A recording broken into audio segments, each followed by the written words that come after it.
اور جو elite class کی زبان تھی اب اس کو بھی اردو مولا کہا جانا شروع ہو گیا۔ ناظرین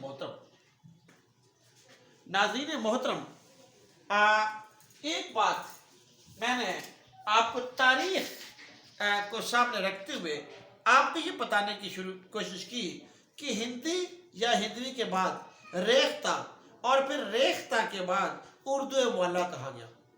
یہ ایک بھاری ایک بڑی ٹرم تھی، بڑی اصطلاح تھی، اور یہ بہت زمانوں تک اس کو چلن عام نہیں ہوا، جیسے اردو مولا کہا گیا۔ آہستہ آہستہ اردو یہ لفظ جو ہے یہ زبان کے معنوں میں آ گیا تھا، لشکر سے ہٹ کے یہ زبان کے معنوں میں آ گیا تھا۔ اب لوگ زبان کو اردو مولا کہتے، ریختہ کے بجائے اردو مولا کہنا شروع ہو گئے تھے، لیکن یہ زیادہ دور تک نہ چل سکا۔ انشاءاللہ نیکسٹ جو ڈسکشن ہوگی اس میں آپ کو بتاؤں گا کہ اردو مولا کے بجائے اس کو اردو کب کہا گیا۔ اللہ تعالیٰ ہمارا حامی ناصر ہو۔ اللہ حافظ، السلام۔